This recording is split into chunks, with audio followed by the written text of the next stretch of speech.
Since I already know what it's required to complete a PDSA appropriately and I've reviewed my data, once I'm ready to actually start making changes to my personal templates for each PDSA template, this is what I will do.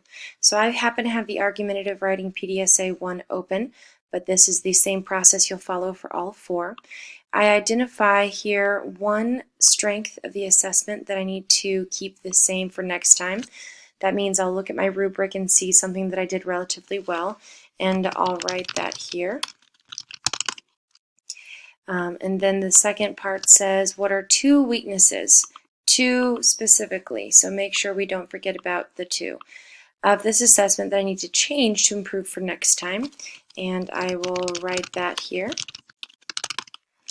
Over here, based on the argumentative writing rubric, I am at a what level? So you are either at advanced, proficient, below basic, or basic or below basic, and you are at that level because why? And to fill this in, you'll need to pull specific language from the rubric itself to identify exactly why you fell in which category. By the next argumentative writing opportunity, your goal is to achieve a level of.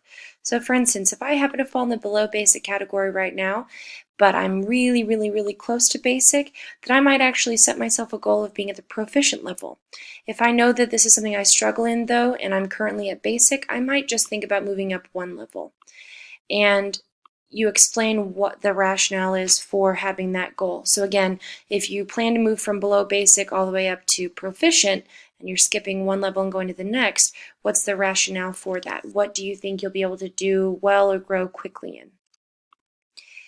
It says here, what was specifically the score on your argumentative writing assessment under the study column, the study box, and that is what you will pull directly from Schoology. You should have already found that information and written that down. So you put the overall score. How do you interpret that score? This just means, what are your reflections? What are your reactions to that score? What do you think it means as far as what you need to work on? And it says, reflect on that score based on the rubric used for this assessment. So again, you'll pull out that argumentative writing rubric and you'll use specific language from that rubric to talk about specific things that you want to accomplish.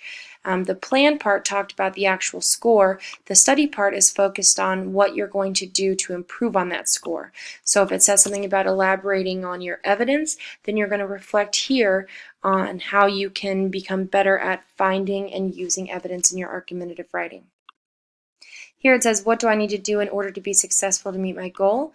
At least 3 are required, but there is a spot for a 4th. If you don't use it, simply delete it.